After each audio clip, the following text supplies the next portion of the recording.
మీరైతే థంబ్‌నెయిల్‌లో చూసే ఉంటారు. మనకు copyright strikes and copyright claims అనేది ఎందుకొస్తాయి? అసలు ఈ కాపీరైట్ క్లెయిమ్స్ ఆర్ స్ట్రైక్స్ వస్తే మనకు మన ఛానెల్‌కేమన్నా ఎఫెక్ట్ అవుతుందా? వీటి వల్ల మన ఛానెలు అంటే ఫ్యూచర్‌లో గ్రో ఉంటుందా? లేదా? అండ్ మన ఛానెల్ మొత్తమే టెర్మినేట్ పోతుందా? అనేది ఈ వీడియోలో అయితే నేను క్లియర్‌గా అయితే ఎక్స్‌ప్లెయిన్ చేస్తాను. ఈ వీడియో అయితే మీరు చివరి వరకు అయితే చూడండి. Hi, this is Prashant. Welcome back to our channel connecting Prashant. Actual ఏంటంటే ఈ స్ట్రైక్స్ అనేది చాలా డేంజర్. ఎందుకంటే మనం చాలామంది ఎలా ఆలోచిస్తారంటే మనకు తొందర మానిటైజేషన్ కావాలి, మనకు తొందర డబ్బులు రావాలి, మనకు తొందర వాచ్ టైం రావాలి అని ఏం చేస్తూ ఉంటారంటే వేరే వాళ్ళ వీడియోస్ ఉంటాయి కదా, ఆ వేరే వాళ్ళ వీడియోస్ని తీసుకొచ్చి మన ఛానల్లో పోస్ట్ చేస్తూ ఉంటుంటారు. అప్పటికే వీళ్ళు చాలా కష్టపడి 600, 700, 1000 సబ్స్క్రైబ్స్ వరకు తెచ్చుకున్న వాళ్ళకి ఏమవుతుందంటే ఇలాంటి స్ట్రైక్స్ రావడం వల్ల ఛానలే టెర్మినేట్ అయిపోతుంది. అలా వేరే వాళ్ళ వీడియోస్ అనేది మనం కాపీ చేసి మళ్ళీ మన ఛానల్లో అయితే పోస్ట్ చేయకూడదు.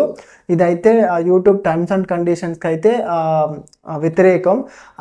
కాబట్టి మనం మన ఓన్ కంటెంట్ చేయడమే కరెక్ట్. ఎందుకంటే వేరే వాళ్ళ కంటెంట్ మనం తీసుకొచ్చి మన ఛానల్లో పోస్ట్ చేస్తే అంటే వీడియోస్ చేస్తే మనం వాళ్ళ కంటెంట్ పెడుతున్నాం కాబట్టి ఆటోమేటిక్గా యూట్యూబ్ ఏం చేస్తుంది అంటే మీ వీడియోను వేరే వాళ్ళు అప్లోడ్ చేశారని మనం ఎవరి వీడియో అయితే అప్లోడ్ చేసామో వాళ్ళకి మెయిల్ వెళ్తుంది. అంటే ఇలా మీ వీడియోను వేరే పలానా ఛానల్ వాళ్ళు అప్లోడ్ చేశారు అని వాళ్ళకి మెయిల్ వెళ్తుంది. వాళ్ళు చూసుకొని అప్పుడు మనకి ఏంటంటే copyright strike or copyright claim అంటే అది తన ఇష్టం అన్నట్టు. అంటే కాపీరైట్ క్లెయిమ్ వేస్తే ఏమవుతుందంటే ఏంటంటే ఇప్పుడు మీరు మీ ఛానల్లో అప్లోడ్ చేసిన వీడియోకు వచ్చే రెవెన్యూ మొత్తం మెయిన్ ఛానల్ ఉన్నది చూసారా, మనం ఎవరి వీడియో అయితే అప్లోడ్ చేసామో వాళ్ళకి వెళ్ళిపోతుంది.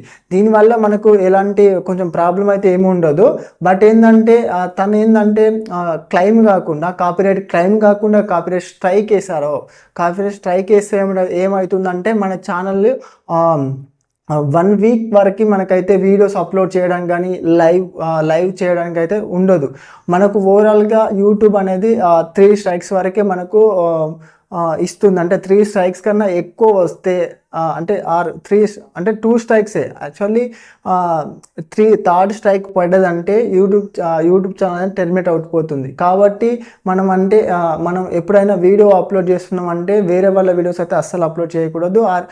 చిన్న క్లిప్స్ కూడా అప్లోడ్ చేయకూడదు. అంటే ఫర్ ఎగ్జాంపుల్ 1, 2 సెకండ్స్ 3 సెకండ్స్ అయితే ఓకే, నో ప్రాబ్లం. బట్ ఏంటంటే 10 సెకండ్స్ 20 సెకండ్స్ ఇలా క్లిప్స్ కానీ 1 మినిట్ 2 మినిట్స్ వీడియోస్ కానీ అప్లోడ్ చేస్తే ఏమవుతుందంటే కంపల్సరీ వాళ్ళైతే మనకు స్ట్రైక్స్ కానీ క్లెయిమ్స్ కానీ అయితే వేస్తారు. ఇవి ఉంటే ఏంటంటే కేస్ మనకు మానిటైజేషన్ అయినా కూడా ఇలాంటి స్ట్రైక్స్ వస్తాయంటే ఛానలే పోతుంది. కాబట్టి మనం ఇన్ని రోజులు కష్టపడి ఛానల్ గ్రో చేసుకున్నదంతా ఒకటేసారి పోతుంది. కాబట్టి అలాంటి అయితే చేయకండి ఫ్రెండ్స్. ఇవైతే చాలా డేంజర్.